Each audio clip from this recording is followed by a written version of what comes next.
Good afternoon. The time is 5:45 on Wednesday, June the 20th, 2018, and this public meeting of the District of Columbia State Board of Education is now called to order. The roll will now be called to determine the presence of a quorum. Mr. Haywood, please call the roll.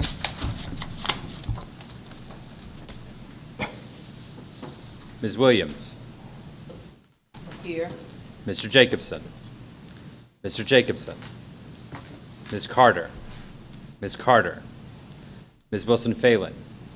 Ms. Wilson Phelan. Ms. Wattenberg. Dr. Woodruff. Present. Mr. Jones. Mr. Jones. Mr. Whedon. Present. Mr. Batchelor. Present. Madam President, you have quorum. A quorum has been determined, and the State Board of Education will proceed now with the business portion of the meeting. Members, we have a draft agenda before us. Are there any corrections or additions?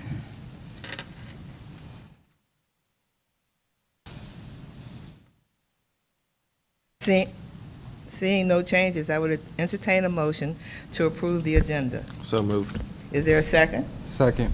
The motion being properly moved and seconded, I will ask for all those in favor say aye. Aye. All opposed? The motion is approved. Members, we have the minutes from our June 6th working session before us. Are there corrections or additions to the minutes?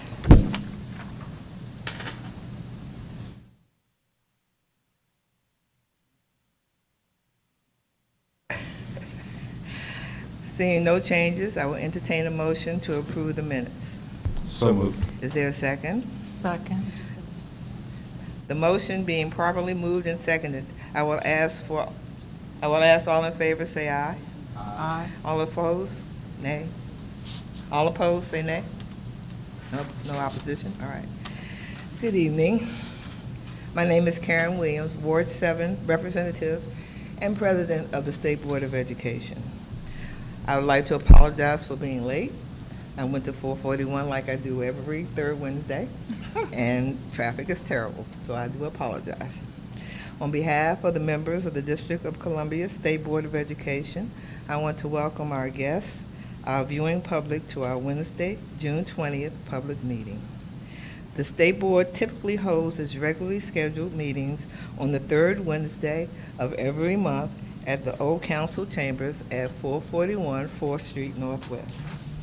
Due to the primary election yesterday in the District of Columbia, we are meeting today in room 412 of the John A. Wilson Building at 1350 Pennsylvania Avenue. Tonight's agenda includes two panels related to emergency and proposed rulemaking that would establish state-level guardrails for the credit recovery programs in the District of Columbia. Only a few states have elected to establish regulations similar to these, but the State Board and the State Superintendent agree that a foundation is necessary to ensure that these programs are used judiciously and only in the best interest of each student. I want to thank the State Superintendent and her team for giving us a framework for the discussion tonight and for being open to revisions that will improve the rules. Public input on regulations like these is vital and will continue throughout the summer. Proposed regulations, once approved by the State Board, are published in the DC Register for public comment prior to the adoption of the final regulations. It is important for our schools to have a solid foundation for credit recovery programs that puts the future of our students in the forefront. With this process, I am confident the State Board and the State Superintendent will find the right balance. She's not here yet. Okay. So while we're waiting for the State Superintendent, the Board welcomes participation in activities under our authority. At every public meeting, we begin with testimony from public witnesses on education-related matters. Your comments will become part of our official record. If you are a member of the public and would like to speak at a future public meeting, please contact our staff by email at sboe@dc.gov or by calling 202-741-0888. Tonight, we have two witnesses. As I call your name, please come down to the table. Oluwaseum Peter Omole. Did I do too bad? Yeah, I'm sorry. And Menkhu-ta Whaley. That's my last name.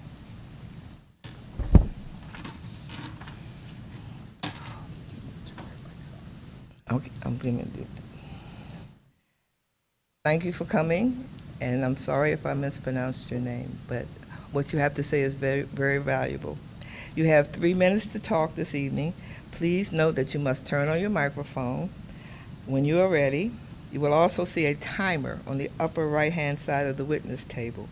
The light will be green for the first 2 minutes, for the first 2.5 minutes, and then will turn yellow for the last 30 seconds, and will turn red after 3 minutes have lapsed. You can please begin when you're ready. You start here. You ready? Starting with me. All right. So, when you think about school, what do you think about? It's an institution in which students like us were supposed to be able to learn things that will help us to further our knowledge in the real world. Isn't that right? But once we finish high school, many of the things that we learn in school, we just forget. Like, right now, I just finished my senior year at high school, and I'm already forgetting a lot of the things that I've learned. But there are some things that you need to know in life, and that having someone to teach you it before something bad happens, or like where you can't recuperate or you don't have the foreknowledge in doing that, will be better. So what me and Menkhu-ta have been discussing for the past year in our organization, Critical Exposure, is to advocate for DCPS to advocate for financial literacy inside DCPS schools, whether it's required or we prefer it to be required for juniors or seniors during this senior year, because that's when they retain the most information, and that's when it's the most practical for them. Because freshmen and sophomores, they aren't really focused on like financial literacy. They don't really care about taxes or like bills or credit cards or loans and stuff like that. And that's why we prefer juniors and seniors in doing all of this. And Okay, my name is Menkhu-ta. I'm a graduate. It's okay. I'm a graduating senior of Thurgood Marshall Academy. So I'm here just basically. Critical Exposure is a nonprofit organization urging the youth of DC to use the resources of photography and social justice to push their perspective and what they think of how their voice can impact and bring power. So financial literacy is a necessity to hold on to for the youth of today. DC students leave high school, most don't graduate, most don't go to college, and they need the financial understandings of how to do taxes, create a budget, and take care of their financial needs. Like if they have a family, or they're buying a house, or they're renting an apartment, or they're taking out a loan. Most people who are students, who are graduating students, don't understand the necessity of how to learn how to, take taxes, the word like that. So there are many examples of people in DC that leave high school and look for jobs, are not prepared on how to balance their checkbook or devise a financial budget or do their taxes without being underneath the poverty line. Many young people are not taught how to do that, and it's an essential part of how to deal with their money and be smart with it.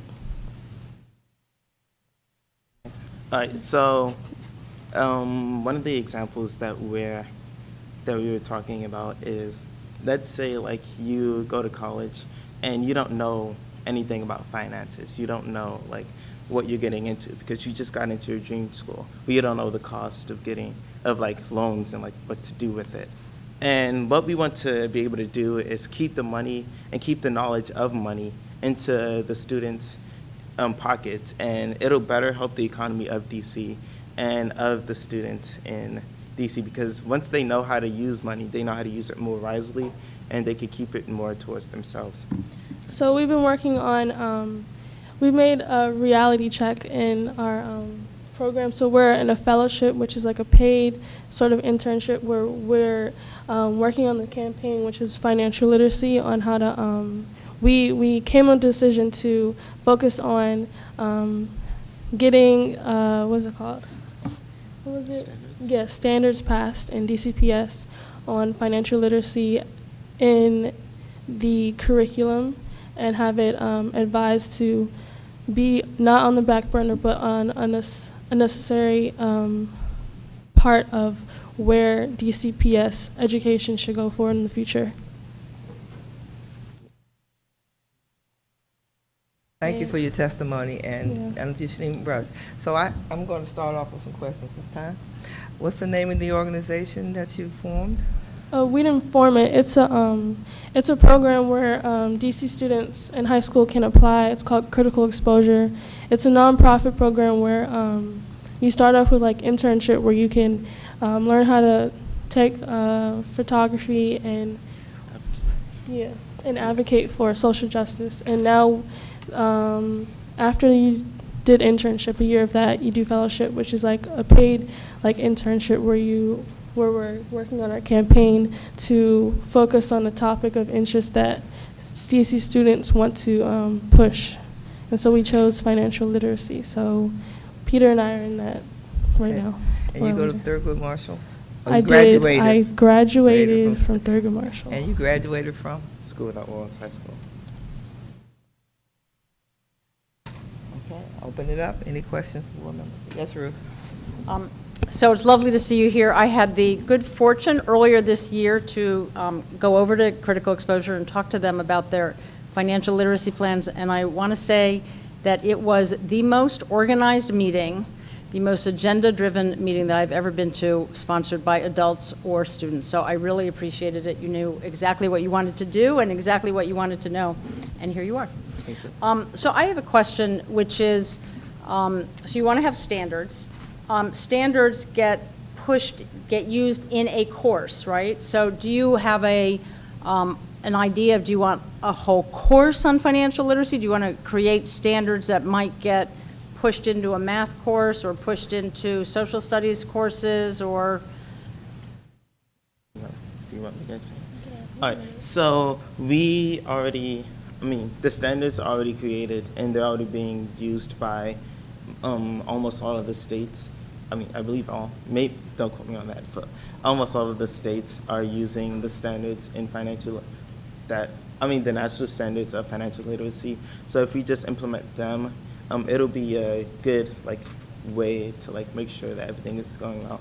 And they get updated every single year, so things won't get all mixed up. So do you know, are they standards for a single standalone course in financial literacy? I believe so, yes. Okay, thank you.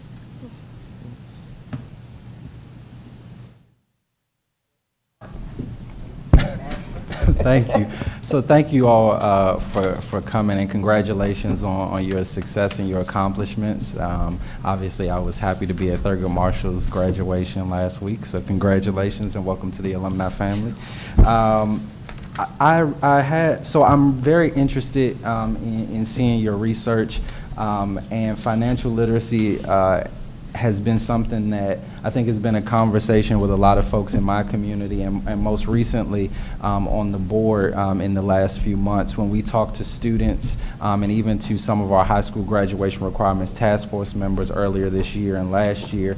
There was conversation around the importance of financial literacy and how we incorporate it so that students get that grounding before they leave high school. And while we didn't include that in our final recommendations, I think it is important to talk seriously about a financial literacy curriculum that we can make available for our students, because preparing them for life after high school and really giving financial grounding even as a college student is really important. And so thank you all for your work. And I guess my question would be, I think I love to see the recommendations and figure out how we can help move the ball on your behalf. But is there anything else that we should know that's important to you?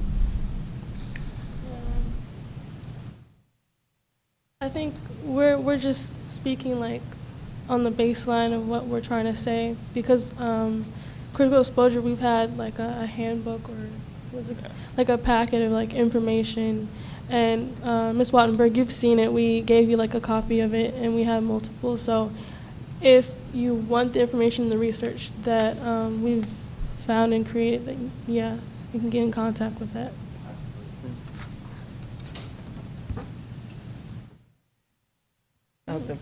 Woodruff? Thank you, and I'm elated to hear this come to the floor. I appreciate you being here discussing it. I had a conversation with about 10 students in regards to what you're speaking of, and they brought to my attention that 10 seniors, that one of their teachers took the time at the end of the school year, since seniors finish early because of their taking tests, that not only did they discuss financial literacy, but they discussed the life skills you will need after graduation. How do you get an apartment, or how do you manage your money, but how do you survive on your own, making sure that when someone comes to you and wants to offer you credit cards, what do you say, what do you do? How do you open up a checking account? Just how do you buy your groceries?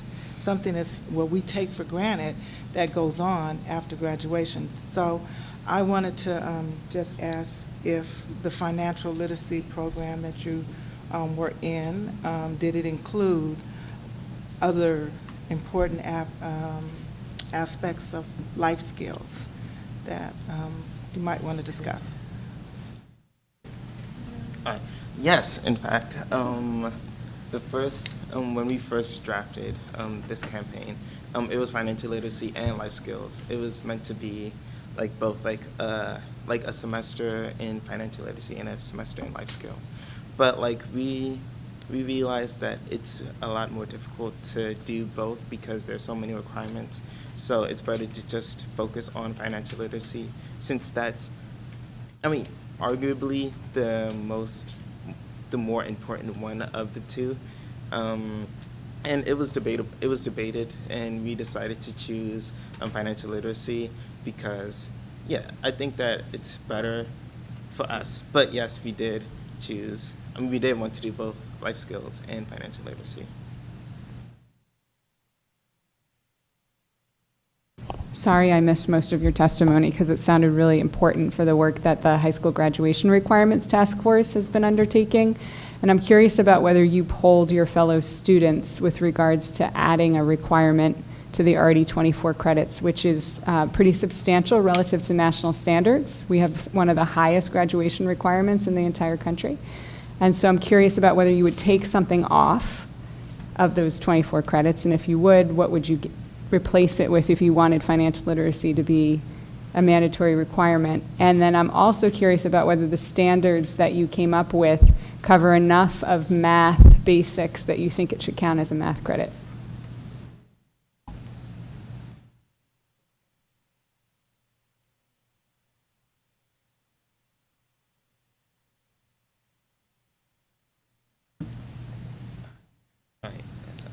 Okay. So for the first question, so that was like our biggest our biggest struggle, is to decide like the many different requirements in DCPS. So adding one more, or like taking one, like this, like very different blocks that are needed for DCPS. So like it was like we're still working on that because we don't know which one we can take out and which one we could like pull out. I think that one of the better ones to take out will probably be physical education, but like that's just my personal bias. So Yeah, I don't think we can really answer that right now because we don't have all the resources and the information to really give you the full answer. But I would see it not to be a way to take away or to put more pressure on students, because we know what it's like to have all these requirements in order to graduate. But I think as this program and as this initiative continues, we can really gather more information on what those requirements are, what we need to understand, what can stay, what can't stay, and also what students' view of it, because it may be something that the board may see as important, but students don't really see it as a necessity to something that they would need to graduate. So there's a lot to think about. I don't think we can really answer the important aspect of what can be taken out. Oh yeah. The second question was about the math credit. Yeah. Sorry. Can you repeat it so I can better answer it? Sure. So I wondered if the standards you came up with involved enough math that you think it should count as a math credit or a half a credit. Okay. I don't think we ever thought about that. I think that personally we wanted it to be individual, like financial literacy just by itself, like statistics or like AP calculus. I mean, not necessarily math, but something outside of math. That's what we were aiming for. We wanted people that were versed in financial literacy itself, not like math teachers, because, I mean, yes, they can teach about it, but they may not be able to get in depth into it as other teachers will be. So I think what we were aiming for was a more isolated credit instead of one into math. But I can see why you asked that.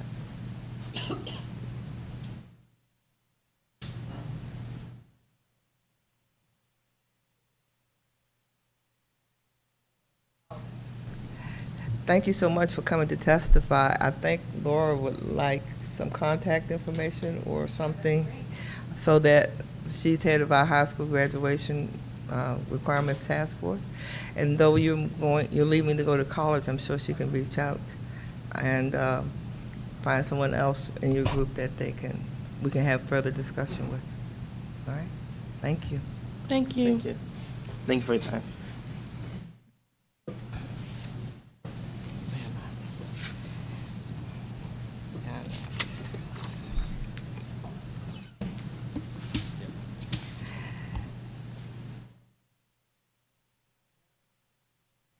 I will now turn the floor over to our State Superintendent, Hansel Kang, for an opening statement she may have.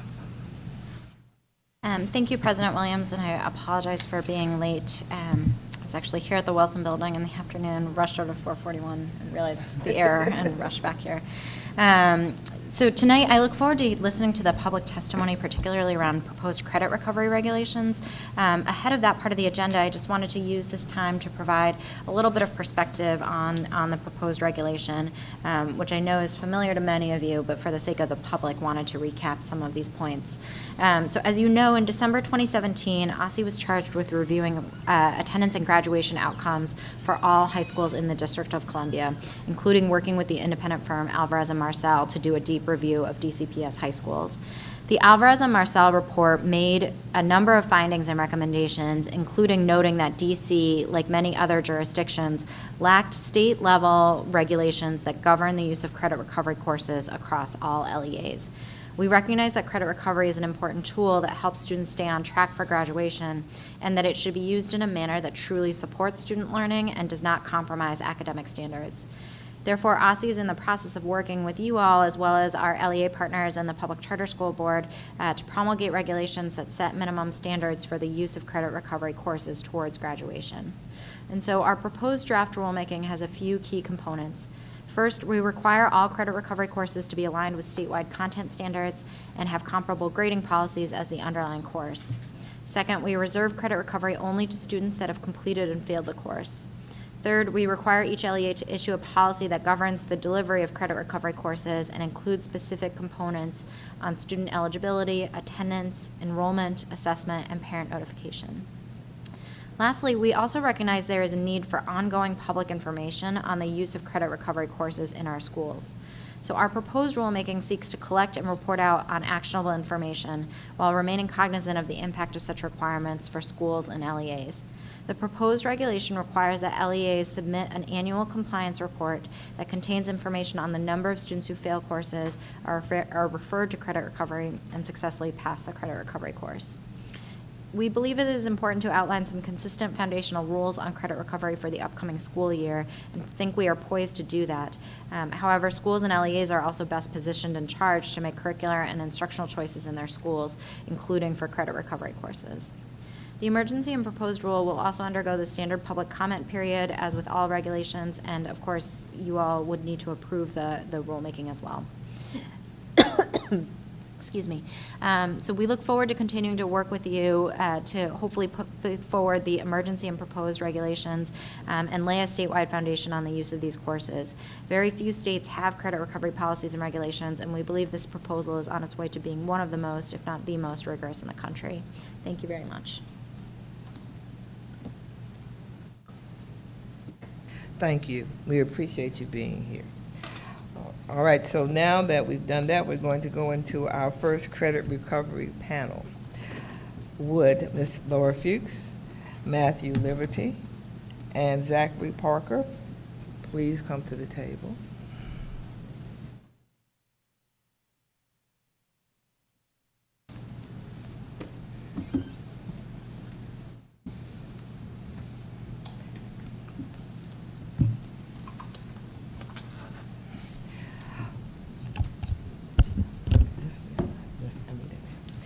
Over the past school year, investigators uncovered evidence of a widespread misuse of credit recovery programs in the District of Columbia schools. As a state, we are not alone. State boards of education across the country are looking at their graduation rates and their policies on attendance, coursework, and credit earning to determine if the same problems uncovered in D.C. were also present in other states.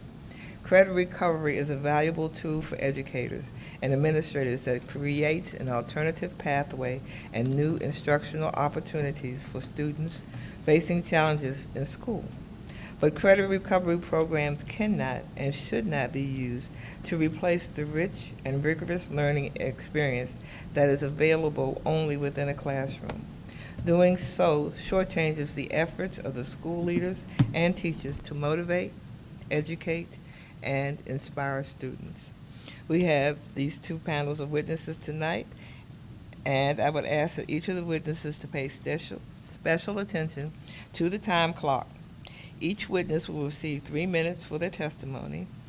Once each witness has completed their testimony, discussion will occur in 2 rounds, with each member having the opportunity to speak once per round. Each member will have 3 minutes per round. So,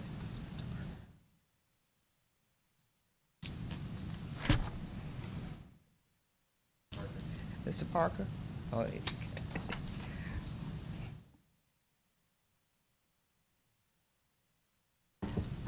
welcome, Mr. Parker. Everybody had problems tonight, so we'll forgive you. Yes. And we're in the wrong building and a whole lot of other. All right, so 3 minutes each. Laura, you know, you can begin. Thank you.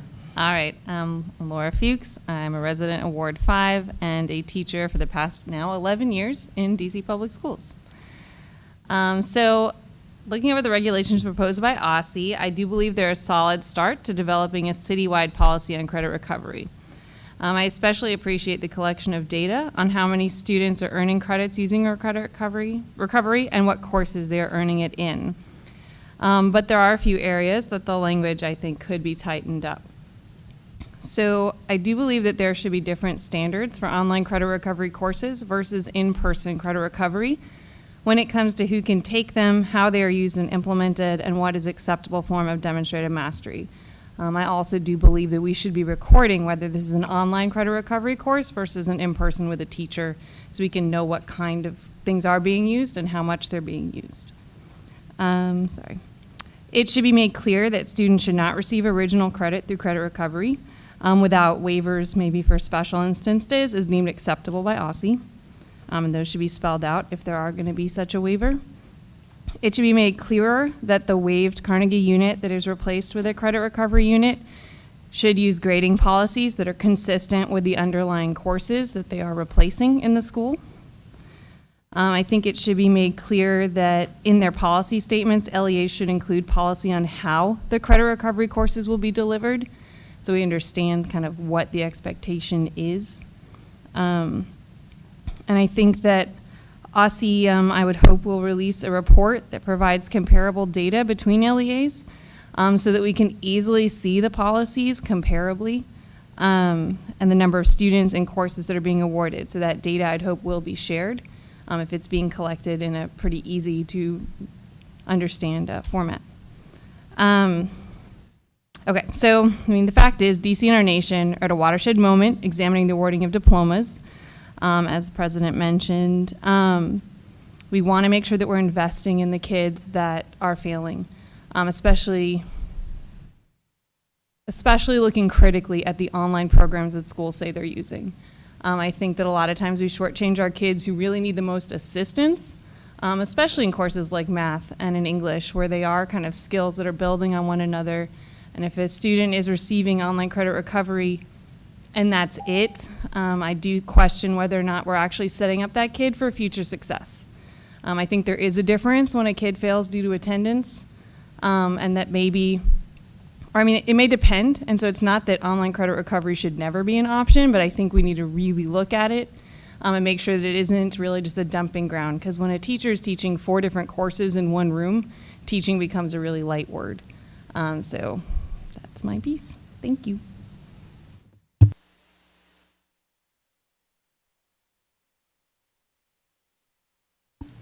Okay, I'm Matthew Liberati. I'm a Ward 6 resident, and I'm a community advocate, and I care about education as well.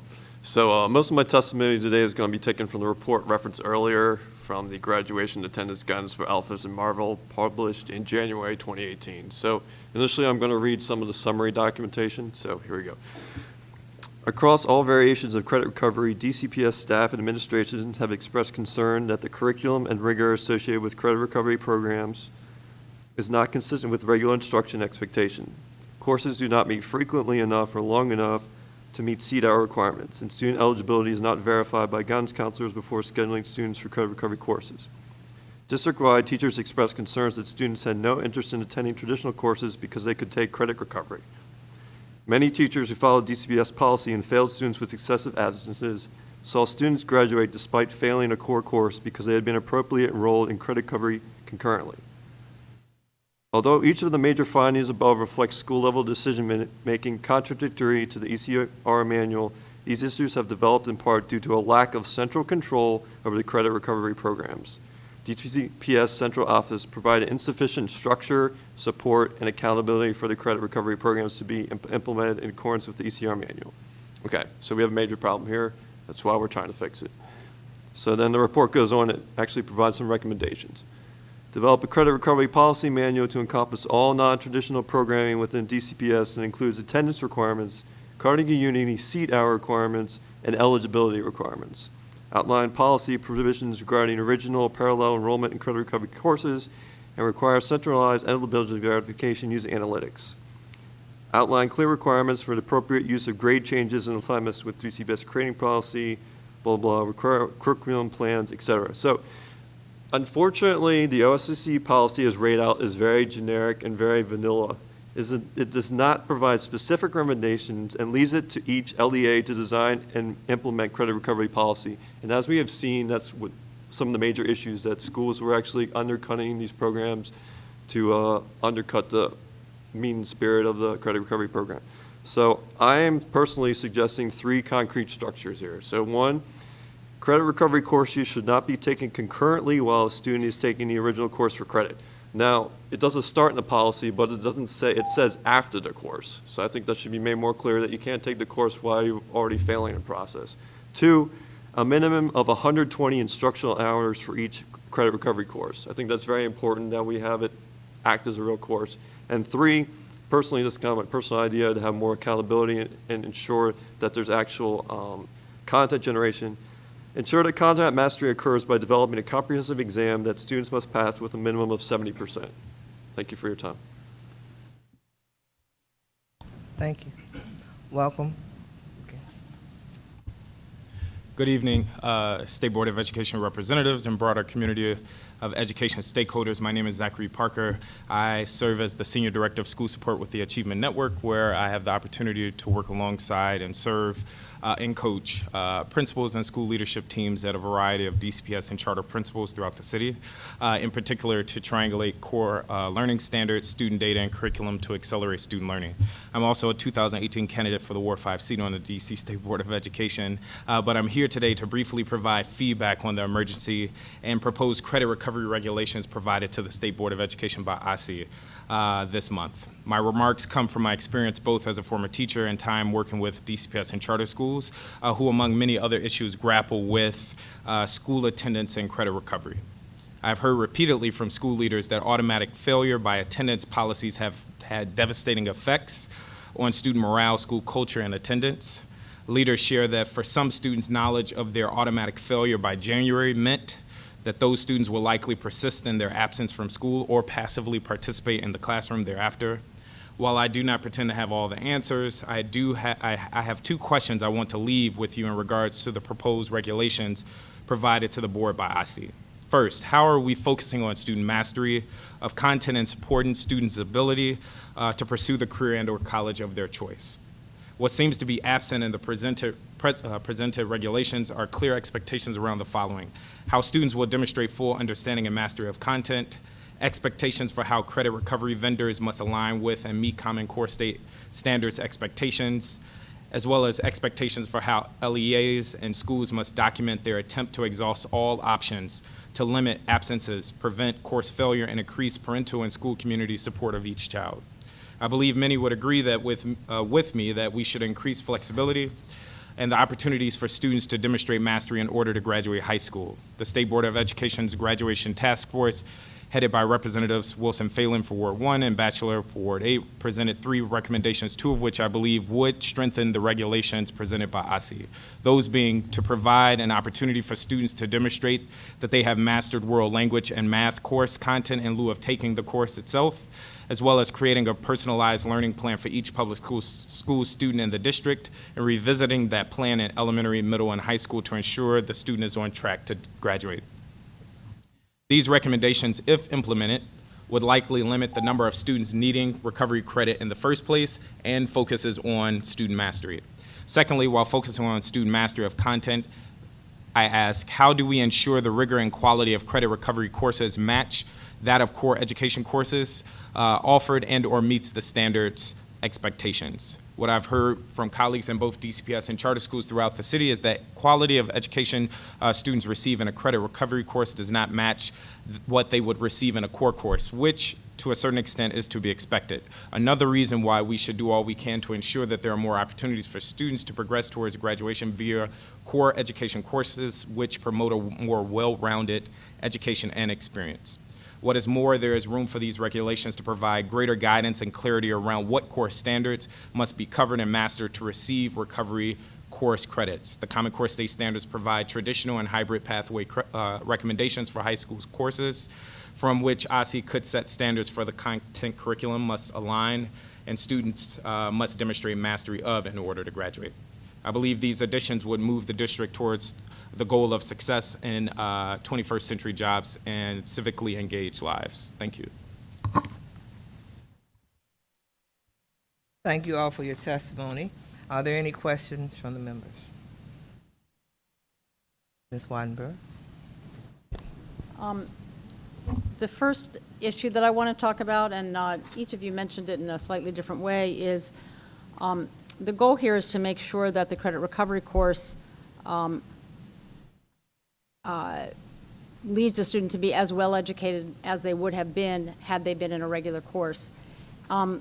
And it seems to me, as some of you have mentioned, that would require that as part of the regulations, the school would have to identify, here's the syllabus that is being followed. Here is, and if they're using it based on an underlying course, here's the syllabus of that course, which we are using, or if there's some way in which it's being amended. Here are the assignments that get used in the underlying course. Here are the assessments that get taken. Here's the grading policy. Not just that we have it. Here's what they are, and that these are being used in the credit recovery course so that we know the basis on which students are going to have their mastery assessed. Do you have any comments on that, or are those the right things to require, or what could we put in the regulations to assure that the student gets the education they need, and that we in the public and the school know that that's what's happening, so we don't continue to have the situation where kids say, oh, I'd rather just fail this course because I can do it easier this way?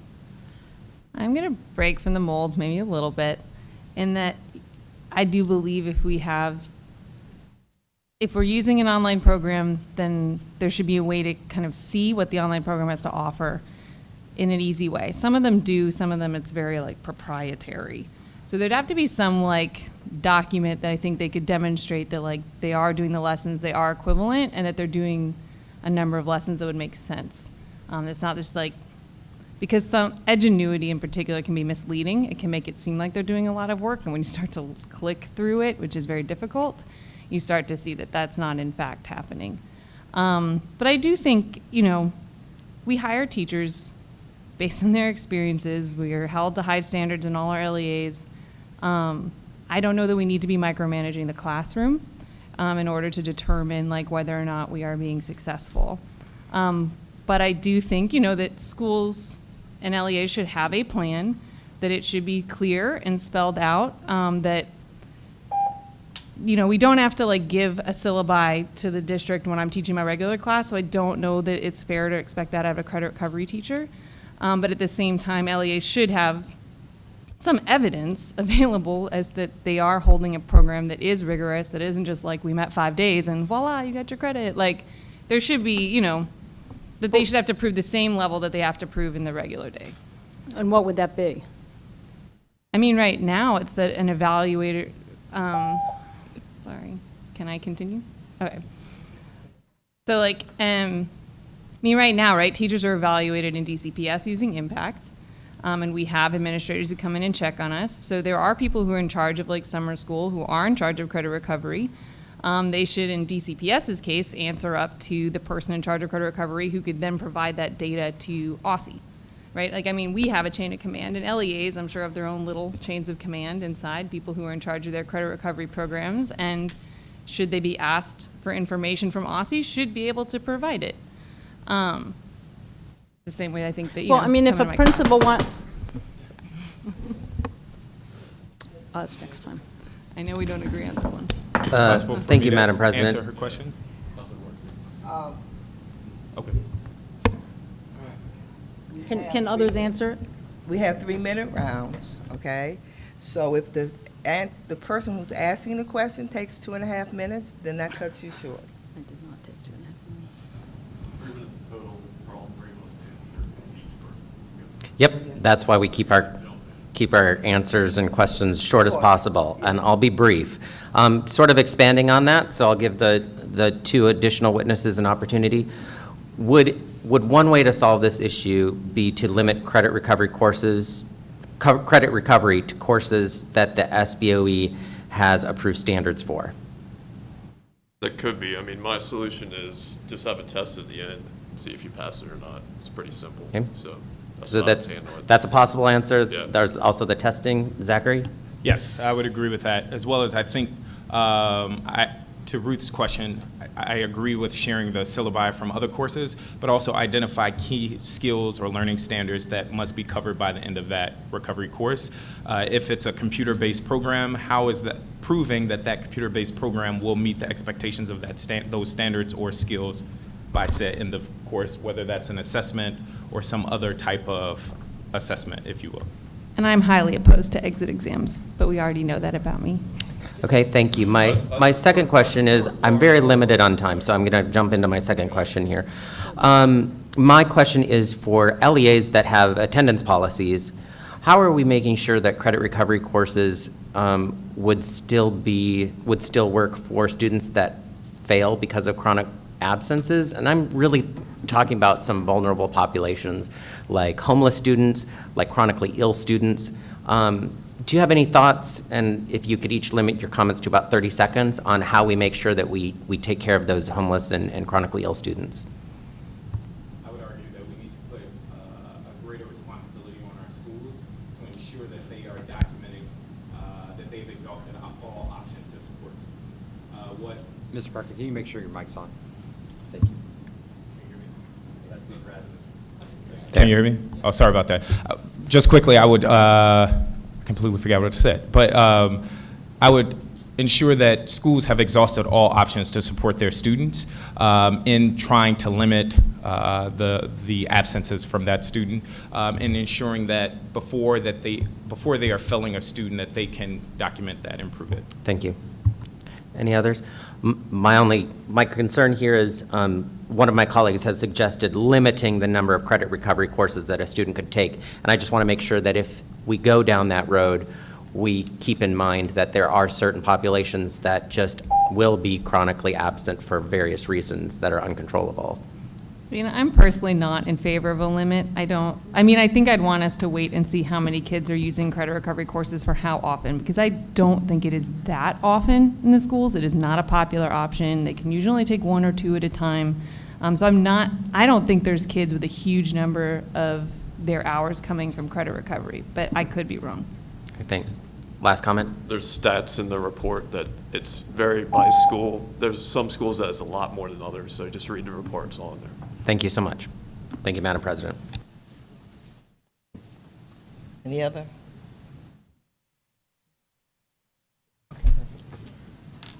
Thank you, Madam President. Thank you for testifying today to our panelists. Just two quick questions. The first, and I'll go a little further on my colleague from Ward 2's comments, and I'd just like to just get a brief answer from all of you. Do you think that students should be eligible for credit recovery courses if they fail the course solely because of attendance? Yes. Yes, in my personal opinion, and this might be controversial, but I almost view it like college. Like, if you can master the content, you should be able to pass. And I know that might not be popular and we have attendance issues, but that's my personal opinion. That if you master the material, you should be able to pass. So. I think that maybe that should be the one that could be limited to courses that, I think it would depend on the transcript, but I think maybe in those instances, we may need to limit it because we wouldn't want a kid who missed all 4 of their classes every day to be using that to make up all 4 of their courses. I think that would be a disservice. But if they miss first period over and over again, I could see that being a case for a kid. I'd probably err on summer school over credit recovery, though. Gotcha. All right, that's very helpful. And then my second question to all of you, I know it was a conversation we had in our working session when we were presented with these recommendations a couple weeks back. And I'll ask our sector experts this as well. Do you believe that that disaggregating the use of credit recovery, the data, disaggregating that among subgroups, race, socioeconomics, would be helpful for you at the school level for planning and how you serve students?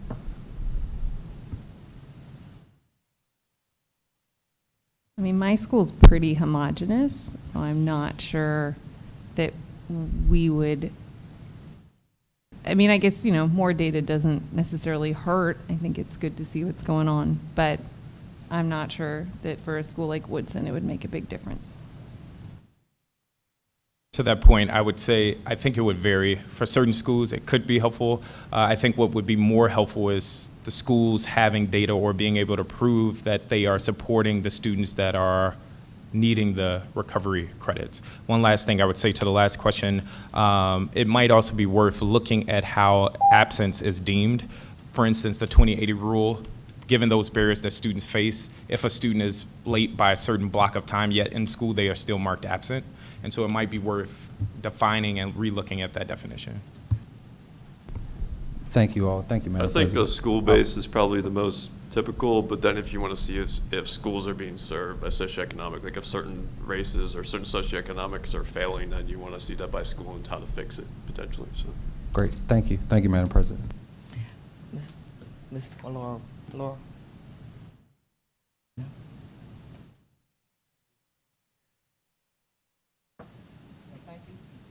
Oh, I thought we got 2 rounds. Thanks. I want to come back to sort of where I left off, which is how we're going to know that the credit recovery courses are meeting the same standards as other standards. Now, one of the things, and I forget if you exactly read this from the report, one of the problems was in schools, principals wanted high pass rates, teachers wanted high pass rates, and so there was a lot of incentive for everybody to make the course easier. What can we put into the regs to assure that that doesn't happen? What can we put into the regs that gives people on the ground the ability to push back, but also lets the rest of us have some ability to see inside what's going on? I think some agreed upon assessment, both qualitative and quantitative in nature, that would put the onus on the student to demonstrate their mastery of content. I know some are not fans of assessments, but we need to know whether or not our students are mastering the content would be my position.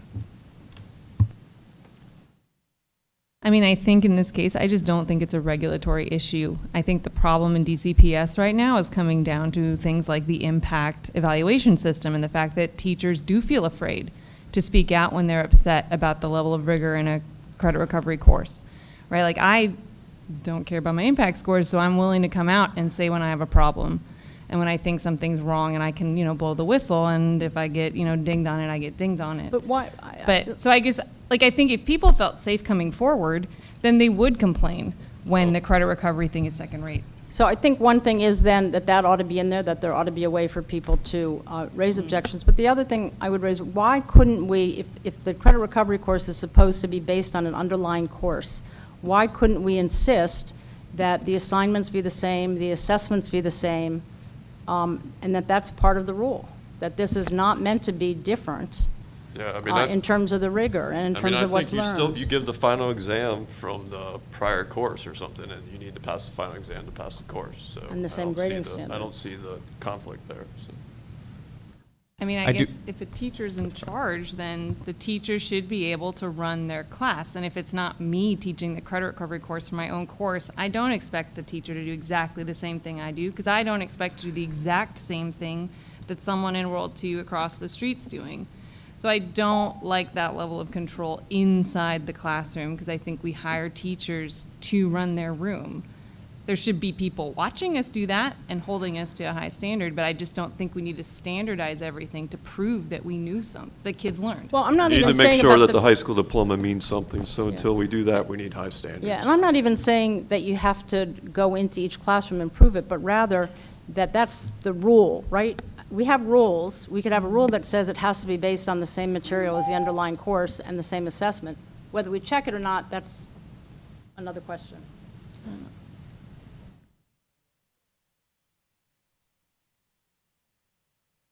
I'll have one really brief question. So currently, as the regulations are written, LEAs just have to inform a parent or guardian that credit recovery is being the option for their child. Should that be a consent rather than a notification?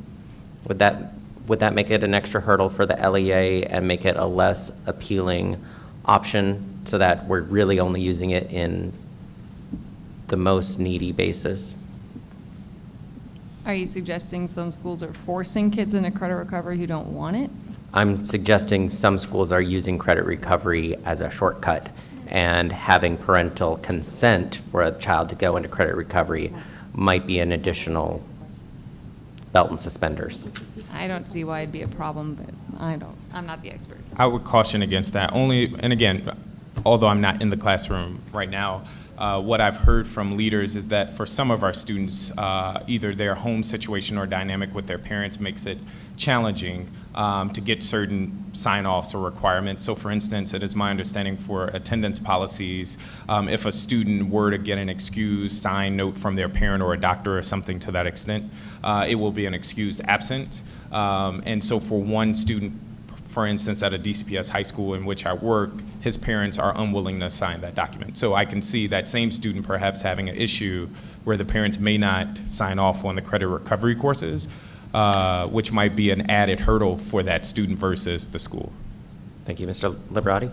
Yeah, I'd prefer an automatic opt-in and then parental consent to get an opt-out, just to ensure that we get as many people graduating as we can. So, does that make sense? But, Get as many people graduating regardless how they get there. well, you need high standards, but I want to remove hurdles. Like if the only reason they can't pass is because their parents didn't sign a piece of paper, I don't want that to happen.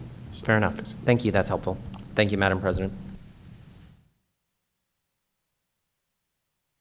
I want to go back to the absenteeism in a course as a result of getting to school late.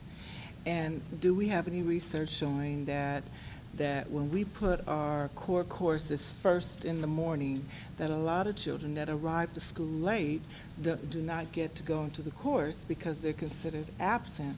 And is that playing a big part into why we need credit recovery for some of our core courses? Because if we have a population that are having difficulty getting to school on time, that could affect everything.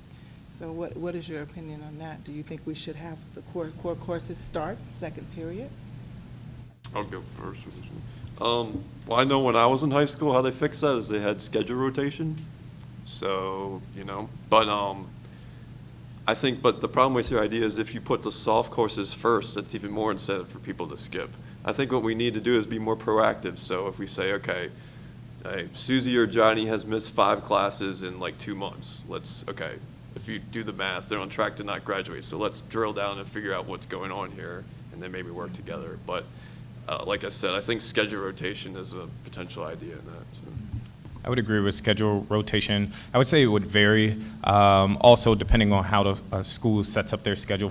For instance, if a school has a block schedule, perhaps it's less likely a student is going to miss a course every single day because they're not having that course at that same block of time every single day.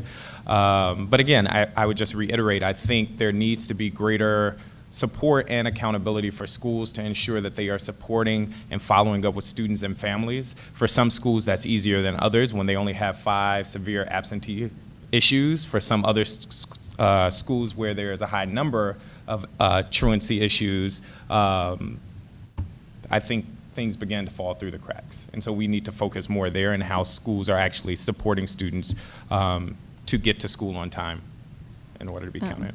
I am hoping that DCPS will create a waiver system where I can prove that my student did learn and master the material, because the first period issue is a real one and it's annoying, but I have kids who come in at lunch every day, but I can't mark them present. They weren't present. And I have kids who come after school to make up the fact they miss 30 minutes a day when they're missing first period. And so I do think that, I should have to prove it. I don't think I should just be able to, because that would just be a pressure on me to just give out grades again. But if I can prove, as a teacher that I do believe the student passed the course, despite their lateness, I think that, and DCPS is exploring, I think, options because they had us come in and talk about it. So hopefully DCPS's policy will shift a little. Thank you. Just a quick question. So do the 3 of you think there should be an attendance requirement? Clarify question for graduation. To receive a passing grade in a course, should there be a minimum number of days that you must have attended? I am going to say yes, because I've seen a marked increase, and this is anecdotal, but in my own class, I've seen more kids attend now that we've cracked down. I have less of the I come every 3rd day kid. Now I have some kids who disappeared. They were on track, they weren't showing up enough, and we couldn't seem to get them through the door. And I do think that we do try really hard. We want them through the door, but we couldn't do it. And I have seen an increase in my kids coming in. But just following on Laura's comments, I would say, I think what is most telling is the fact that because of the crackdown, students are rising to the occasion. However, the crackdown is in regards to attendance. And so if we shifted the pendulum more towards mastery and demonstrating mastery, and again, not making it all about assessments, however we deem demonstrating mastery, I think that should be the standard. So to answer your question, I don't want to be absolute about it, but I would lean towards no, not making attendance part of graduation requirement. Yeah, I would kind of, just to give a yes/no answer, I'd say no, but I think attendance isn't the actual issue here. The actual issue is mastery, and the actual issue is ensuring that the content is challenging enough that students need to show up to pass. Because I think a lot of times students they're like, oh, well, I'm going to get like a C or a D no matter if or not I show up. The coursework's too easy, so we need to challenge students to ensure that they want to come to school and to learn and they're being challenged. Laura, do you think if the attendance requirement was removed altogether and replaced with some kind of proven mastery concept, maybe it isn't an exam, but it's a portfolio or what have you, that students have the sense of judgment in your school or in other schools where you've talked with teachers to choose to attend if they feel like they really need to attend? I mean, they are teenagers, and they're going to do what they can get away with, or at least there's going to be a subset that are going to do what they can get away with. My concern with the mastery things is in our current climate, because we know people are data obsessed, and unfortunately pass rates are part of our data points, I'm just worried that when we say things like that, it could lead to a race to the bottom in terms of like what's expected, right? I love portfolios. That's what we do in our classroom. But if it was just like, well, if you do these 3 projects and these 5 assignments, then you're done. Like a kid could ostensibly come in the last 2 weeks and knock it out, right? So I mean, like, it's how do we find that balance? Because it is important that they be in class and experience the experiences we have each day. And it isn't just measured in the final thing that I see at the end of the course. So I mean, how we strike that balance would take a lot of work. It's not impossible, but I just don't trust it right now. And real quick, so look to Maryland, what they did. So they had tests, and then they had like a backdoor thing that you could do a portfolio. So, you know, it's all there, how you get around it, whatever, so. Really quickly, just one more quick question. So what we've seen in some instances is are multiple students in one classroom taking credit recovery for multiple subjects supervised by maybe one or 2 teachers. So it's a 2-part question. First, do you think that in that type of setting, students can get the type of supports they need to effectively complete the course? And 2, and we know that some of this is a planning issue and organizing issue on the school level, but if the answer to that first question is no, do you believe that that's something that should be addressed in this guidance that we're considering? The answer to the first question likely would be no in those scenarios where there's largely a computer-based program and maybe students working on a variety of programs, in part because high school is very content-specific. And so it's hard for a person to be a master of all areas of content in high school, whether that's geometry, chemistry, you name it, whatever the course may be. And to your second question, I would say if we deemed a standard or made clear what the standard was for demonstrating mastery, we should then have the supports there as they would be in a core education classroom for students to ensure that they are not being shortchanged and they have a well-rounded educational experience just like their peers in a core education classroom. And is that something we should address in this guidance, you believe? I believe so, and it's missing, yes. I think with the whole contact hours, I think that might be a way to address it. You know, from what I've read and what the report is saying, that you need a minimum of 120 contact hours, either from a teacher or online. So I think that's a way to get around it. And I also agree that having supports is critical, you know, to help people. We want to help people succeed. So. I mean, I agree with what they both said. I think, you know, the challenge is that sometimes we do have some very high-functioning kids who fail a class, maybe due to reasons that don't have to do with mastery. And there, I can see why investing a full-time teacher, if there's only a couple kids taking the class, can be a very expensive investment for a district. So I think and this is what I think makes it hard for the regulations, because but then there's also the kids that like definitely need the one-on-one possibly support to like help them master the material so they can actually then re-enter the courses, the sequence, and be doing well after having taken that credit recovery course. And trying to figure out how to kind of regulate that. I mean, y'all have a tough job. Sorry.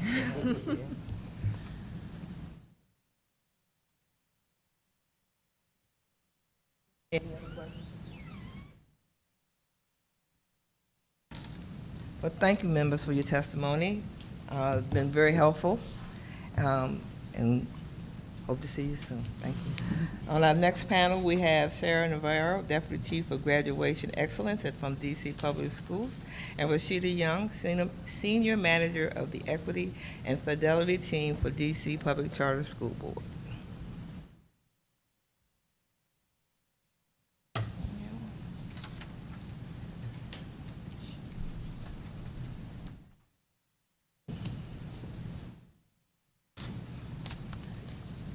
We'll have to repeat the rules. Remember, okay, 3 minutes. Push the mic button. Start. Good evening, members of the State Board of Education and staff. My name is Sarah Navarro, and I'm the Deputy Chief of Graduation Excellence for the District of Columbia Public Schools. I appreciate the opportunity to share information about credit recovery at DCPS and DCPS's perspective on the new regs proposed by the Office of the State Superintendent of Education. At DCPS, we believe that every student should feel loved, challenged, and prepared to positively influence society and thrive in life. As we work to prepare students for post-secondary success, DCPS has committed to maintaining high expectations for all students and ensuring that all graduates feel confident they've earned their diplomas, empowering our students and families on their path to graduation with the supports they need to be successful, and providing clear and transparent policies with rigorous monitoring systems. Recently, the Alvarez and Marcel report found that DCPS high schools misused credit recovery in several ways. Based on that report and DCPS's engagement with students, teachers, and school leaders, as well as families and community members, we have made several key updates to our credit recovery policies and practices, particularly as it pertains to enrollment in credit recovery courses across all DCPS high schools. Credit recovery, used appropriately and productively, is an important tool for students who are off track. We know that credit recovery provides a second chance for students to master content, but it is only suited for students who have already had access to the original course.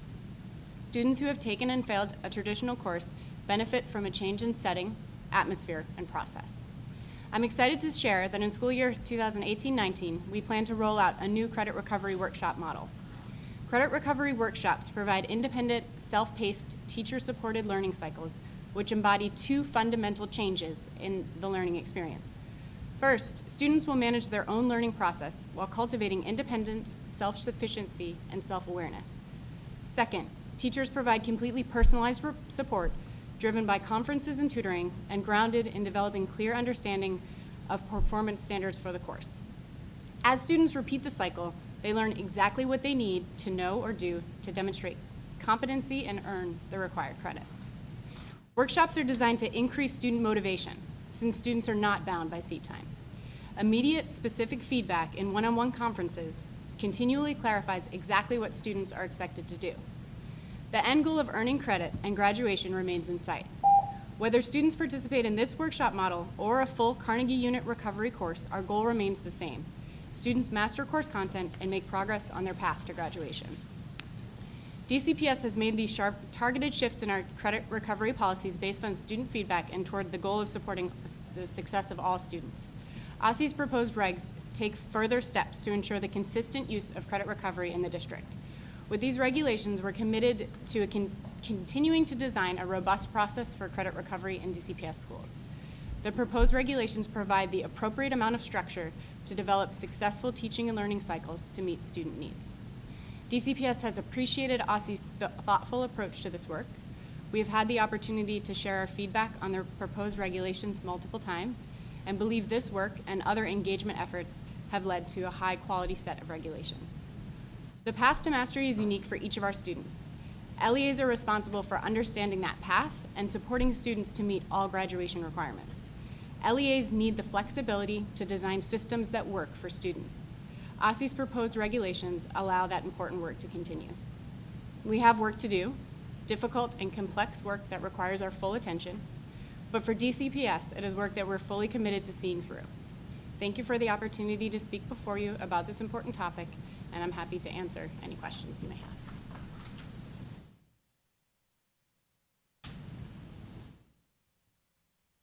Good evening, members of the State Board of Education and staff. My name is Rashida Young. I am Senior Manager of Equity and Fidelity at the DC Public Charter School Board. In light of events in the district this school year in which the integrity of graduation standards at DC schools was brought into question, DC Public Charter School Board staff reviewed our internal oversight procedures related to graduation in public charter schools. Based on our review, coupled with recommendations made by OSSE in its January 16th report on graduation, we developed a new credit recovery policy as well as revising our transcript audit policy. These policies were drafted thoughtfully to address feedback given by OSSE and the DC Council during the winter months and were approved by the Public Charter School Board's board at our April 23rd public board meeting. Per our credit recovery policy, any schools choosing to offer credit recovery options shall create a credit recovery policy which must include eligibility for participation, how students are referred or assigned to credit recovery, where and when credit recovery courses take place, and how credit recovery credits are earned. Schools' policies must provide students with disabilities equal access to credit recovery opportunities. In response to public comment we received, we did add language that would ensure schools would have the ability to address the needs of individual students despite having an overall blanket policy. For example, in determining when and where credit recovery courses will take place, our policy notes that schools have flexibility based on the individual circumstances of the student. Per PCSB's transcript audit policy, our staff conducts 12th grade transcript audits on all schools that serve 12th grade students. For a charter school student to receive a high school diploma signed by PCSB's board chair, that student's academic records must be confirmed through this audit process. In the audit process, schools must provide several documents to the auditors, including photocopies of transcripts, student report cards from grades 9 through 12, documentation of community service hours, student class schedules and a master schedule, documentation of blended learning, course completion, and what we added to the policy this year was documentation of night school or any other form of credit recovery course completion. I share this policy with you so that you understand the level of detail of our review. While part of our oversight of credit recovery programs will occur when we review LEA credit recovery policies, our oversight is also happening in a very meaningful way during these spring transcript audits. According to PCSB's 2018-2019 compliance calendar, schools are required to submit their high school course catalogs on July 19th, and the school's credit recovery policies are to be a part of that submission.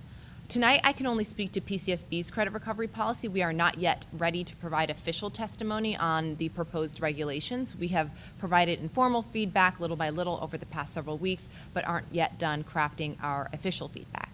And I'm happy to answer your questions.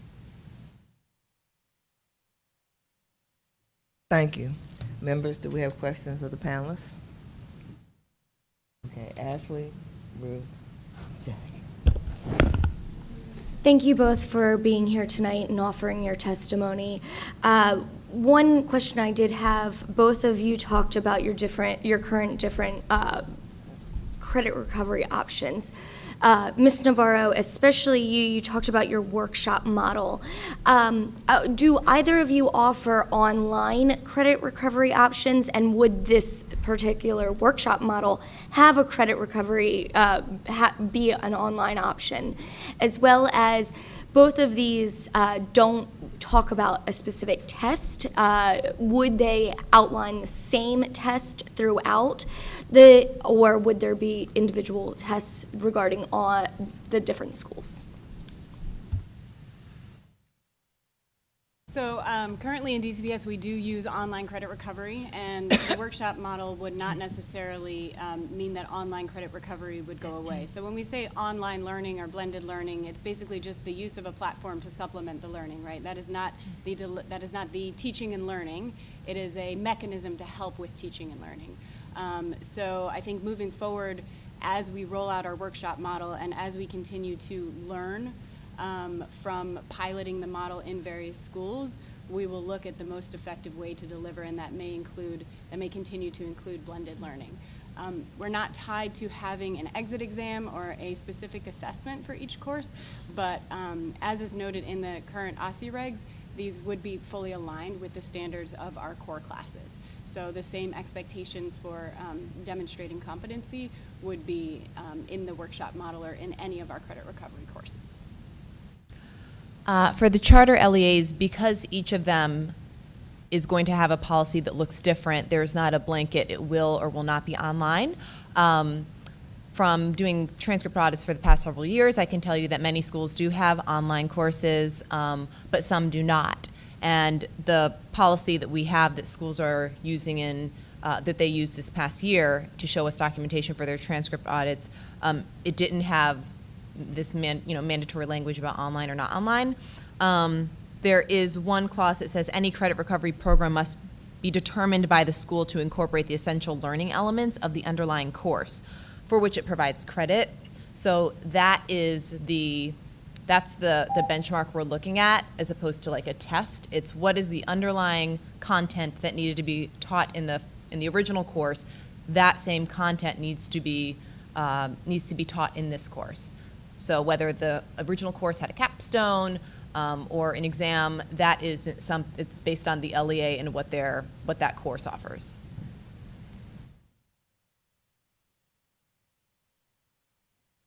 Yeah, so you just indicated that you expect that the credit recovery course will have the same content. So my question is sort of exactly the same content, how much of the same content? Are the grading standards the same? Are the assignments the same? Same tests? Is that your expectation? That I'm going to ask is the same of you. Sure. So, I mean, given that in many cases the student will not be in 120 hours of the course, the exact lessons and assignments that were required in the first original course may not be the exact same lessons and assignments given in the credit recovery course, but the content of the standards, the content in the standards should be. So if there were standards to cover, for example, in a history course, a certain time period, in the credit recovery course, you wouldn't cut that time period short just because the seat hours are less, but the content should be there. It's going to be truncated. So you're proposing that the credit recovery courses that you would approve would have truncated lesser content? The time period may be different from one LEA to another, so for many, I would say that it would be truncated. Again, the wording that we use is that it would incorporate the essential learning elements of the underlying course, but not necessarily the time, the exact lessons, the exact same, final exam. Would not be the same final exam? It would not have to be.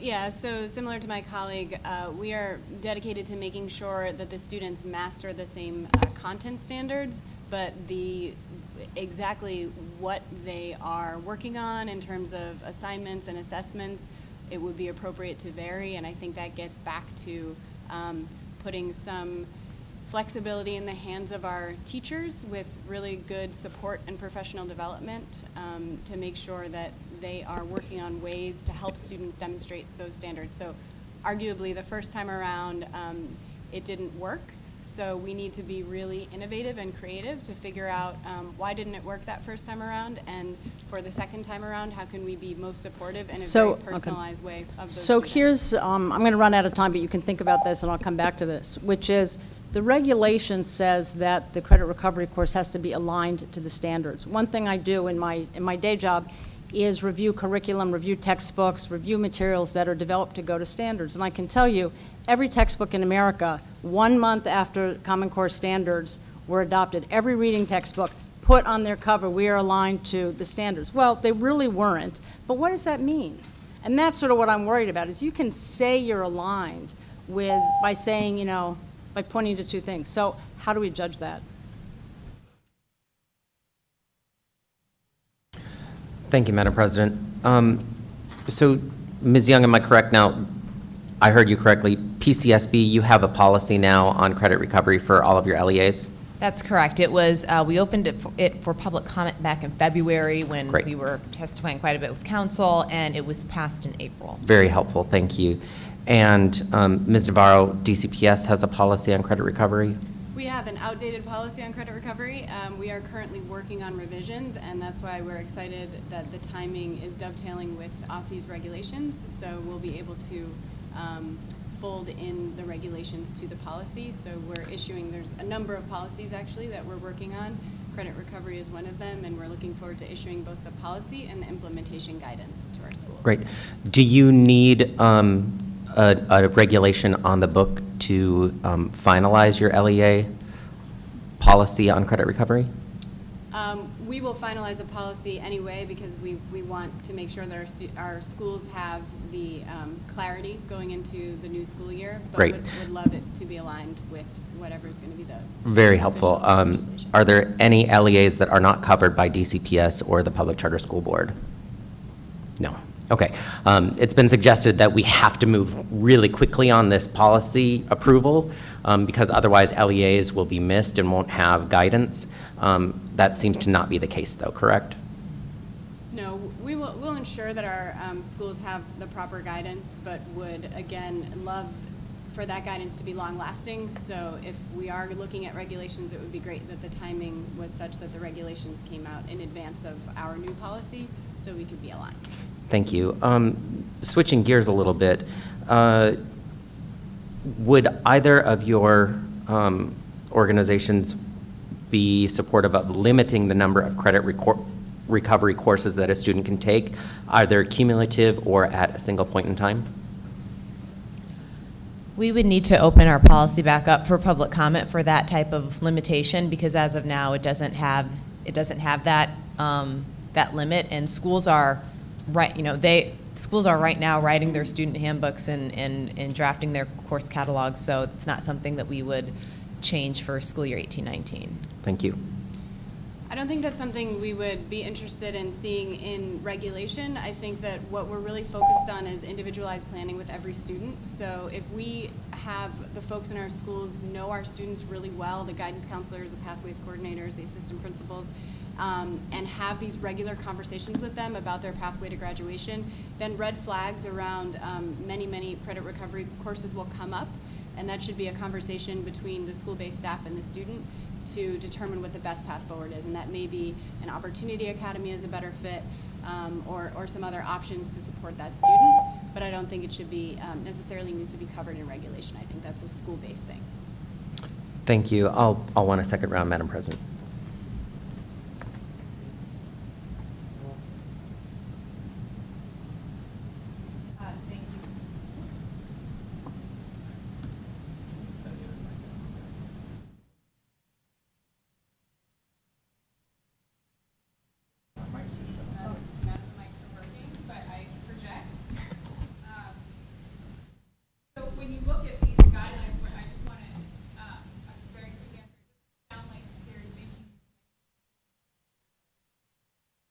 Correct.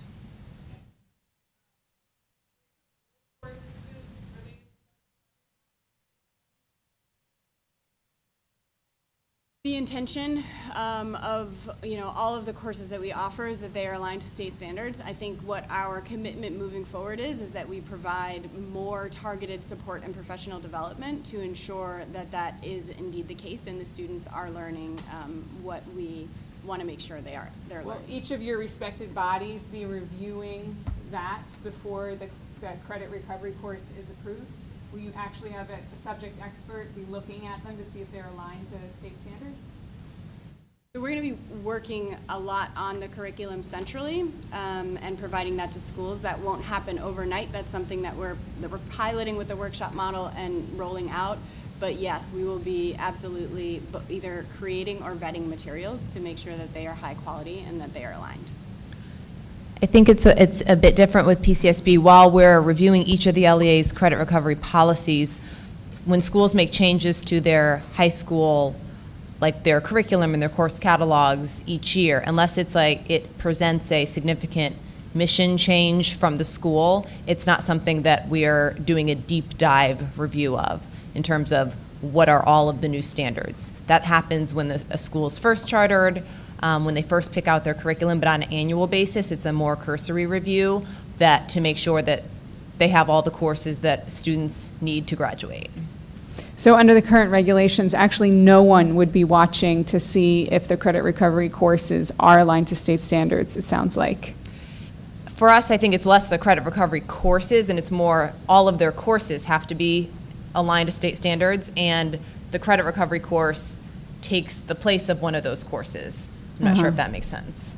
Yeah, we just have a massive issue with the gap between our graduation rates, even still today, and the proficiency rates on PARCC.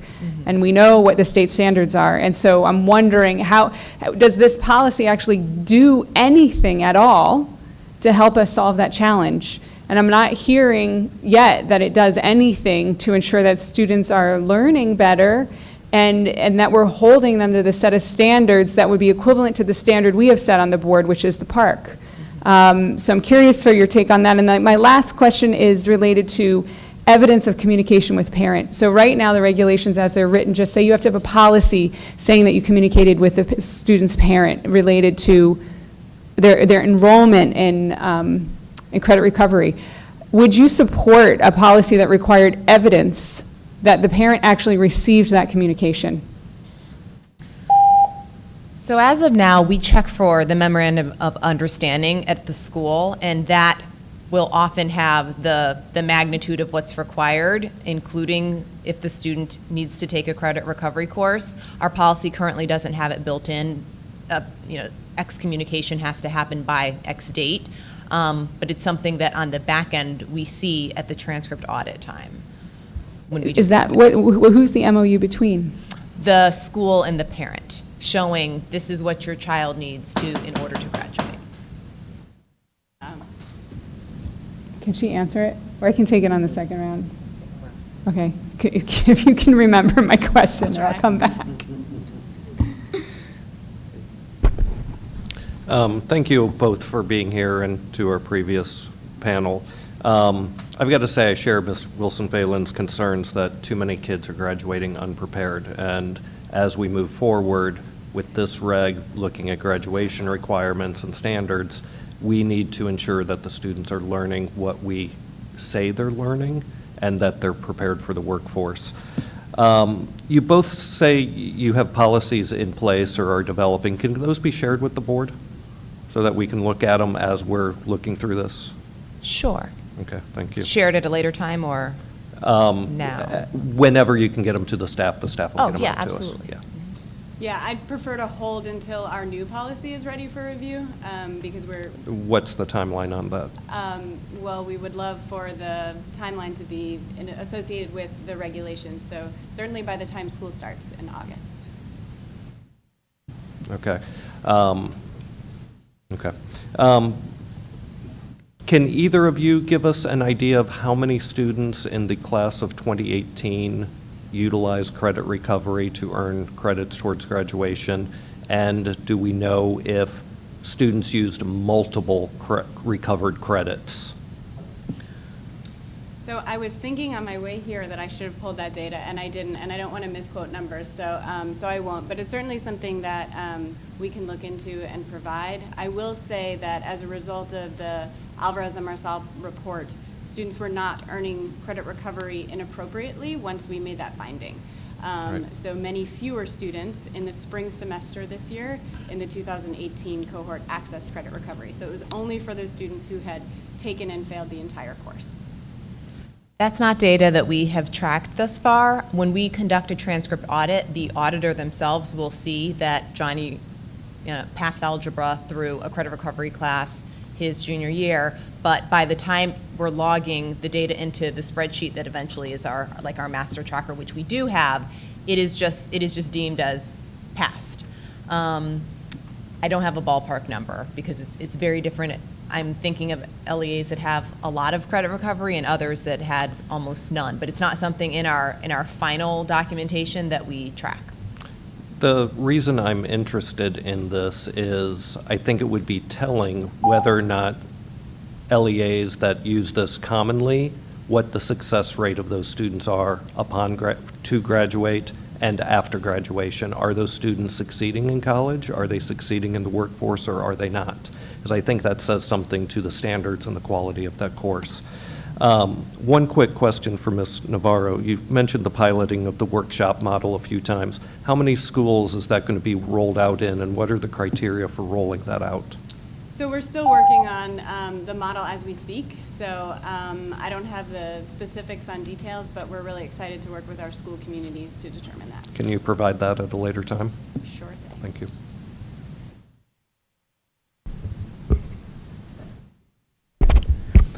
Thank you all for being here this evening. My first question to Ms. Navarro is in the regulations that you're, or in the policies that you're currently creating, is there, or do you anticipate that there will be a section that makes students ineligible for credit recovery based solely on failure of the course for attendance?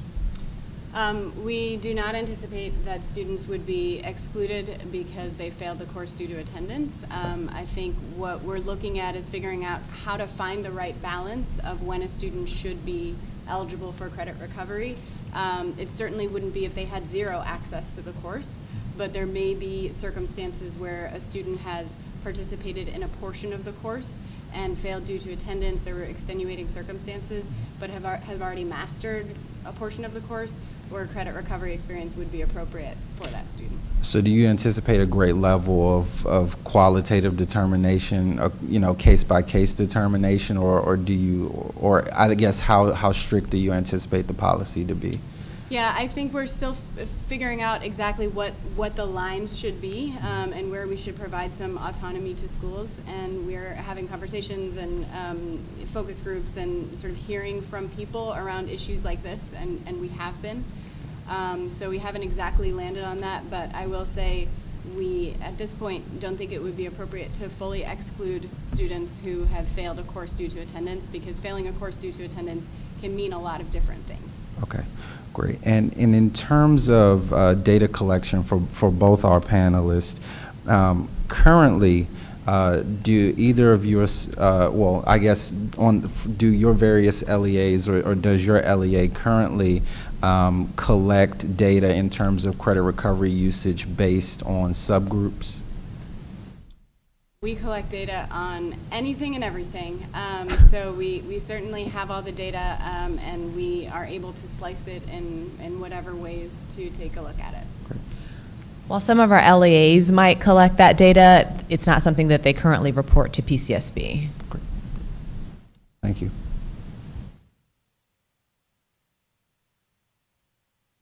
Okay, we're beginning round two.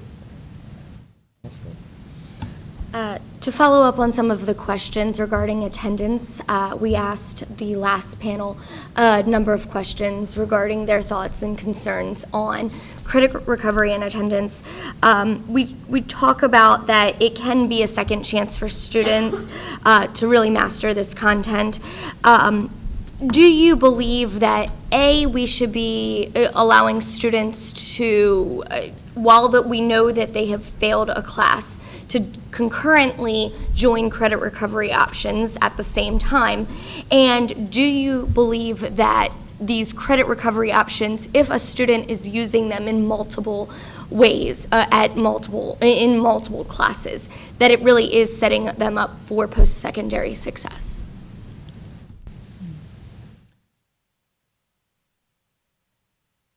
So to speak to the last part, I don't think that taking multiple credit recovery courses at the same time necessarily means that the courses are watered down. I think that if we're charging the LEAs with keeping the same standards, like the requirements for the standards, our organization right now doesn't support, again, putting a limit and making the assumption that if a student is taking 3 versus 1 credit recovery courses, that it must be watered down or it must be too easy. Yeah, I agree with my colleague, and I think that one piece to this is just a collective reframing of what it means to recover a credit.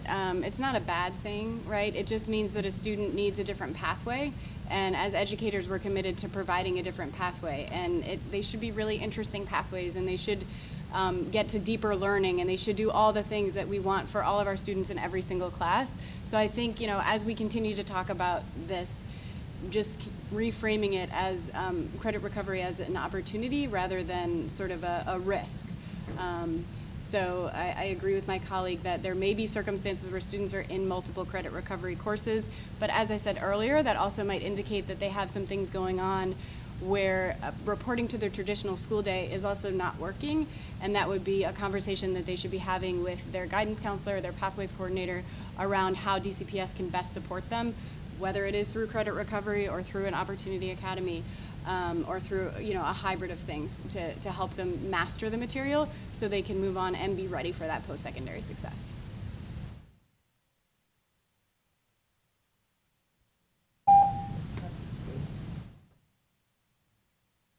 Thanks. So I want to come back to the alignment question. So alignment, as I was saying, can mean a lot of different things. I mean, Ms. Wilson-Phelan was saying, would people even be looking at whether the courses were aligned? I want to talk about what alignment means. So let's say a history standard says, learn the causes and consequences of the Civil War. So you could address that over the course of several weeks that involved several assignments, some research, some reading, and so on. You could also address that in a single day, where you just told people, this is what people say the causes were, and this is what they say the consequences were.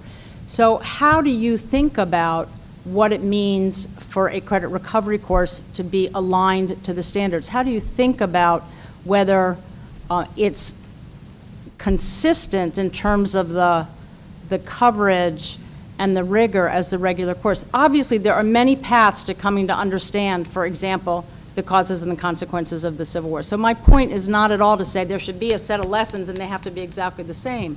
But alignment can mean a huge range of things in terms of quality and rigor and amount, and I'm just curious how you think about that and how you're going to convey that to your schools and capture that in documents that then will be available, that the public can look at, whether they're parents or us or council members. So we love to think about those things because that's what teaching and learning is all about, right? So we think about that with our classes that are offered during the day, and we're excited to think more about that with credit recovery. So what that would look like is robust professional development and a lot of teacher norming. So using cycles of looking at student work to determine whether that student mastered standards, doing that both within courses, across the district.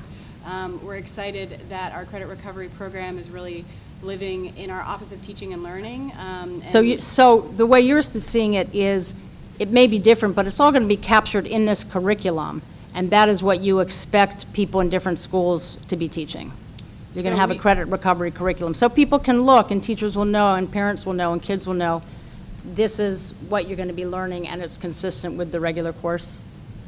Yes, okay. I mean, that is the direction in which we are moving. Okay, and how about for the charters? Because you won't have a single curriculum like that. Right, we don't have a single curriculum. I mean, what is available is all of the schools do have their course catalog where it outlines the broad foundation of the course. There is an element of integrity on the school's part, just as they have the hiring the hiring control of their teachers to choose staff that are going to deliver instruction and engage students the best way that they can. I think there is that same onus on the school with their credit recovery teachers and lesson plans and activities that they assign during credit recovery.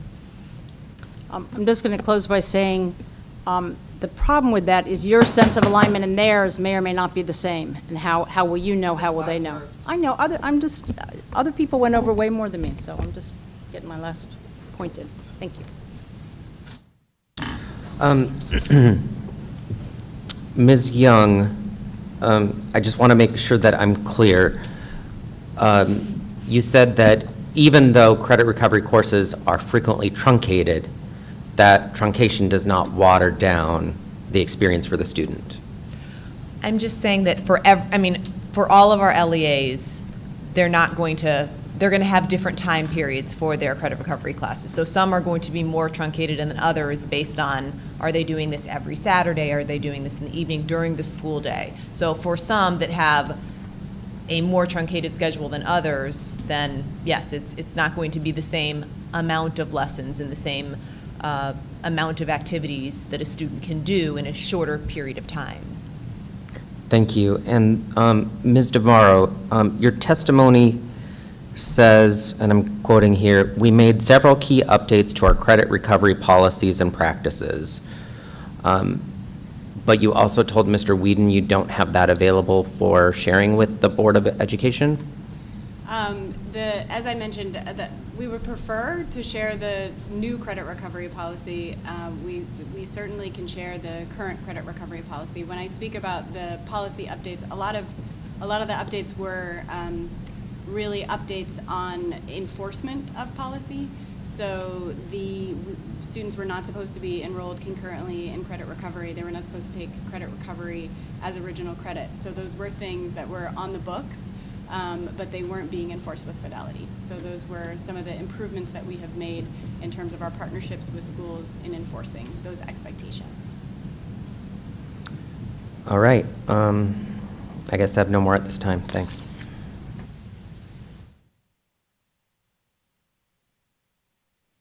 Could I come back to you on the question about evidence of communication to parents? Yeah, so I think similar to my colleague, we have the LOU process. We are really going all in next year with folding that into a greater graduation planning conversation that's expected to happen several times a year with each student at each grade level in our high schools. And so that would be the time when things like course selections were communicated to parents, and the expectation is that parents do acknowledge that they had that meeting through a signature on the letter of understanding. And isn't the ratio of counselor to student extremely high across all of our high schools? So are you putting more resources into ensuring that truly happens? Because it's actually been regulation that every student's supposed to have a graduation plan anyway. Yes. So we are ensuring that the ratio is no more than 1 to 250 students. Oh my gosh. Which is, I mean, honestly, is that national standard. But an appropriate standard. And we want to do better, right? So we have other professionals in our schools, like our pathways coordinators. We have pathways coordinators in all of our comprehensive high schools, as well as CHEC, and we're adding one to Ron Brown this year, and our opportunity academies, and those are folks that specifically work with our off-track students. We have our college and career coordinators in 9 of our schools, and those are folks that specifically work with students to make sure that they have the exposure and they're ready for college and career. So layered on to the guidance counselors, who do have very full plates, we have some other support members, and of course assistant principals and other staff. I wish DCPS would come forward and say that's a ridiculous ratio. And so I will say that on the record. One person could never, even with all the other supports you're talking about, guide the pathways of 250 students who have not been well served by the system, nor their parents for generations. And so that's just ridiculous. No wonder we're not getting different results from all the work that you all are putting into it, you know? And so my last set of questions are specific to the regulations. So the first is, do you have an opinion about whether and why we would demark on a student's transcript that their course that they had completed was a credit recovery course if what you were saying is they aren't watered down courses? Why would we, it seems sort of like a way of branding a student as unsuccessful that will carry him for the rest of his or her life. Yeah, we don't think it's necessary to demark a difference. The original course that has failed will be on the student's transcript, and that will be factored into the grade point average. So it doesn't replace that initial course, that stays on the record. So I don't think there's a need for an additional designation. Yeah, how about you guys? It's the same with the charter LEAs. And then finally, the regulations say that OSSE will review the policy for compliance with this chapter and may delegate such authority to PCSB. Are you guys standing firm that they must delegate that authority to you? I'm not prepared to answer that question. I know that we have our credit recovery policy that we're going to start reviewing our LEA policies, but I'm not prepared to answer how firm we're going to stand. Okay, thanks.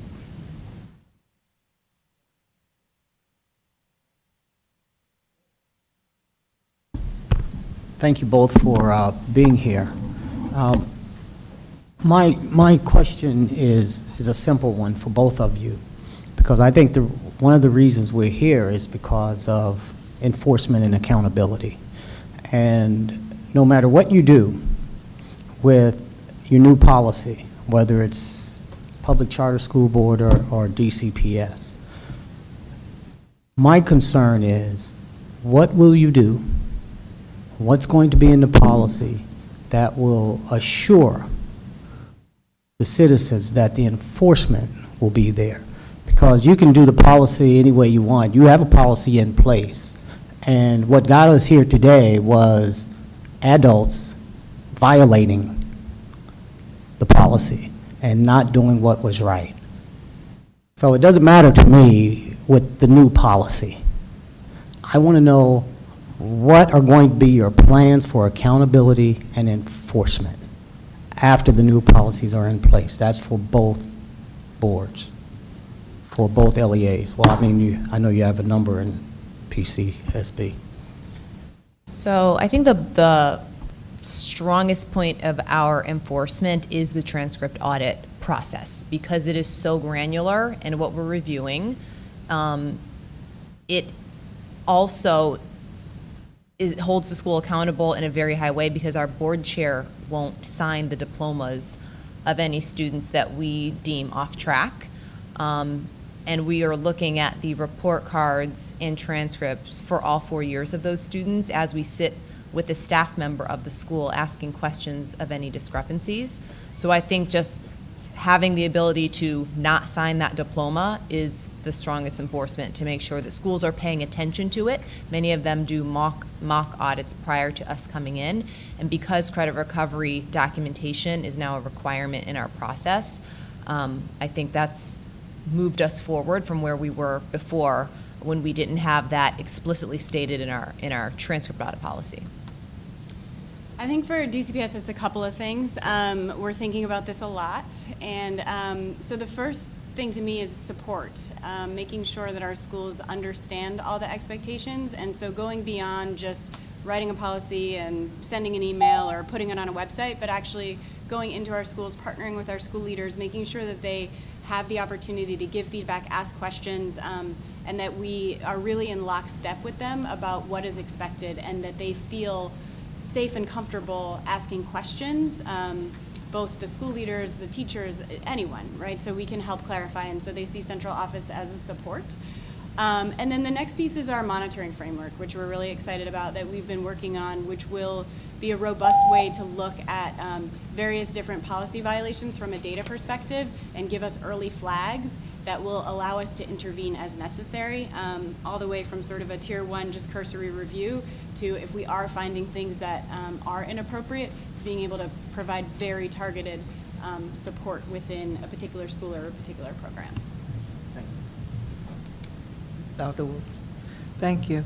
I have a question in regards to the monitoring you were just speaking of. Is DCPS going to hire someone, to hire people to go in and do this monitoring, because it's a check and balance, and again, when we talk about accountability, that means that someone needs to be, a body needs to be monitoring, not I'm just turning in numbers and you're looking at my numbers, but physically, is someone going to be going out? Yeah, absolutely. I mean, I think that there are multiple levels of monitoring, and some of it is sort of the desktop, looking at the data that's coming in on a global perspective, and this is more than just credit recovery, but sort of for all of our policies. But certainly the very hands-on, the touch that we provide to schools is going to be critical, and it's a combination of, it's a lot of support around how to implement with fidelity, but it's also those eyes on, if a school is not implementing with fidelity, being there to help and support. So that is something that we are accounting for within our staffing. And the reason why I'm questioning this is because attendance is tied into a lot of what's going on here. And there's monitoring of attendance now. But when you have schools where you have assigned people, and that's all their job is to monitor attendance, I begin to question when something's missing there, because it still needs to be another mechanism than just what's happening directly in that school. The accountability from the main office to the school needs to exist. And I'm wondering, does DCPS have something in place for that? I'm not sure I fully understand your question. I think that I sort of covered it in the monitoring framework and how we'll be providing both technical assistance support and accountability with our schools. I'll add that we also have an office that is taking, any concerns from the public. That is a newly opened office. So if families or community members have concerns, they can be processed through that office as well. So I want to answer your question directly, but I'm just not sure. Was the question around attendance that students are still not coming to school? It's the fact that monitoring is so important in order for things to really move forward. Absolutely. And what happens is if we're pushing papers, if we're just looking at the numbers that schools are sending in to us, and I understand that in some schools, or in schools, they do have attendance coordinators or representatives in most of our high schools at DCPS, and it seems that we still had a problem. So my question was more so related to the fact that even in this, what we're talking about today, is there going to be physically a person, someone that's from that main office that follows through with this? Accountability goes back to what Mark was saying. Short answer, in everything we do, there's accountability on all levels, so yes. Yeah. Ms. Batchelor? Just very quickly, I guess on the theme of attendance, and really the reason I'm asking all of these questions is because I represent many schools that have very acute attendance issues for some reasons that are happening inside the building, but for numerous that are happening outside. And so we know that attendance will probably continue to be an issue for our students who need the most support. My question is about for students who cross the threshold of failing a course because of attendance issues, whether it's 2 months or 3 months or 4 months into the school year, but with the policy that excludes students from taking advantage of credit recovery courses until the course is completed, how, for DCPS and for any LEAs that require attendance as a requirement for course passage, how do you anticipate, or how would you guide schools in supporting students who have already failed the course maybe midway through the year but wouldn't be eligible for the recovery courses until that course is officially completed? I think we addressed that a little bit earlier in terms of the student, that we are not saying that those students would be ineligible for credit recovery moving forward. So the student wouldn't have to wait for the course to finish necessarily. But if the student has been enrolled in a portion of the course and mastered a portion of the course material, and then failed due to attendance, that student could potentially be eligible to enter a credit recovery experience at that point. Okay, and in the current draft we have before us, it says that students are eligible for credit recovery units when the student has completed a required course and received a failing grade. That would be probably contradictory to your policy right now and may be detrimental to some of your students. Would you agree? I mean, I think that warrants further discussion in terms of working with OSSE to figure out what those thresholds would look like that would be most supportive of students. I think that one of the things we don't want to see is students who do fail a course due to attendance mid-year and have opportunities that are cut off at that point. So we created a lot of alternative pathways to original credit this year to solve for that. But we want to be we want to make sure that we create these high quality alternatives, and would like to be able to do that within the context of credit recovery to support those students. So our policy does include language that does state any credit recovery program may only be offered after a student has completed and failed the underlying course on which it is based. We also did, due to feedback during public comment period, added language noting that unit or lesson recovery may be offered simultaneous to the underlying course. As for attendance, about half of the LEA high schools have attendance tied to promotion.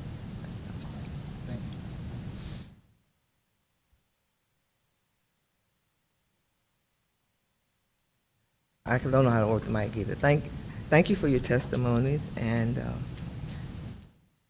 good night. Thank you. Thank you.